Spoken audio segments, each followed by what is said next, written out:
Walau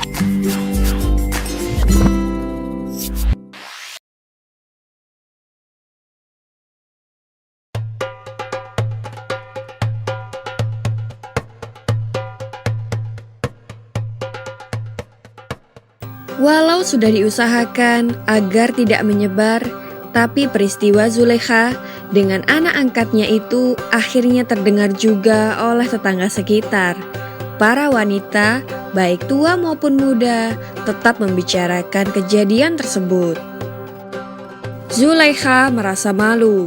Dalam hatinya ia berkata, mereka belum pernah melihat Yusuf, karena selama ini Yusuf selalu berada di dalam rumah. Andaikan mereka melihat Yusuf, pasti mereka lebih tergila daripada aku.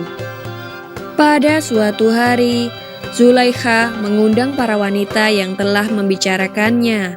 Setiap wanita yang datang diberi buah-buahan dan sebilah pisau tajam untuk mengupas buah-buahan yang telah dihidangkan itu.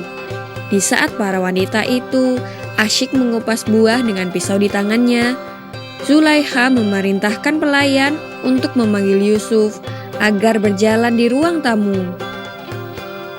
Semua orang terkagum-kagum ketika melihat penampilan Yusuf yang sangat tampan itu. Semua terdiam dan sejenak lupa diri. Lalu Zulaikha pun berkata, "Inilah pemuda yang kalian bicarakan itu. Ternyata kalian juga mengagumi ketampanannya. Sehingga tanpa sadar kalian telah mengupas kulit tangan kalian sendiri." Yusuf segera masuk ke dalam. Pada saat itulah para wanita itu baru tersadar bahwa yang mereka kupas bukanlah buah yang dipegangnya, tapi tangan mereka sendiri. Darah pun bercucuran dan suasana menjadi panik. Dengan tersipu malu, mereka segera kembali pulang ke rumah masing-masing. Namun peristiwa tentang Zulaikha dan Yusuf masih terus dibicarakan di seluruh penjuru. Para wanita masih membicarakannya. Untuk menutupi rasa malunya, Kitfir akhirnya memasukkan Yusuf ke dalam penjara. Hal ini dilakukan secara terpaksa. Meskipun Yusuf benar dan Zulaikha salah, namun Yusuflah yang masuk penjara. Memang tak ada jalan lain bagi Kitfir. Yusuf harus dipenjara.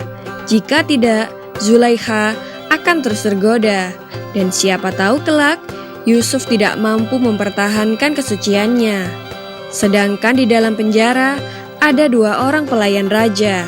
Yang pertama bernama Nabo, yang merupakan kepala bagian minuman.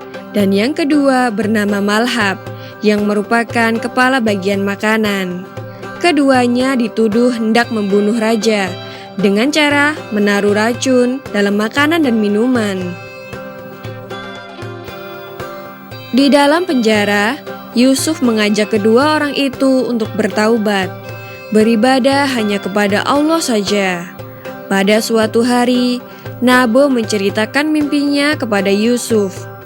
"Aku bermimpi memeras anggur yang akan kujadikan khamar." Nabo meminta Yusuf mengartikan mimpinya itu. Dengan tenang dan yakin, Yusuf menerangkan arti mimpi Nabo. "Bergembiralah kau Nabo, sebentar lagi kau akan dibebaskan dari penjara.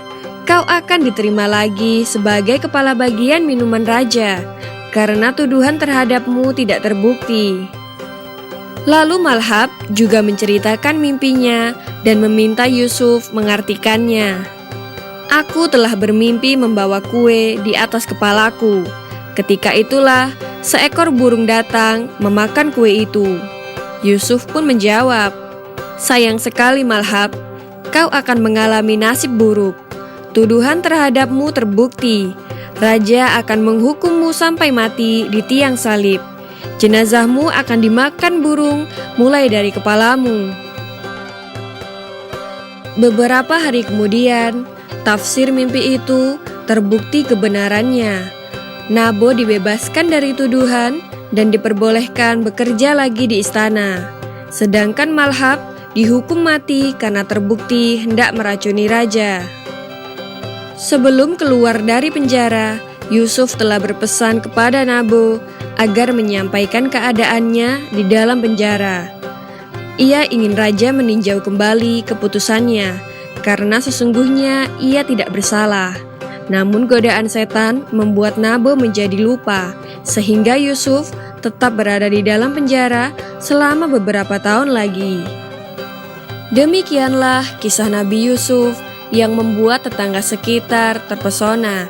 Di video selanjutnya akan dikisahkan bagaimana Nabi Yusuf dapat menafsirkan mimpi raja dan akhirnya terbebas dari penjara. Nantikan kisahnya hanya di channel YouTube Anak Muslim.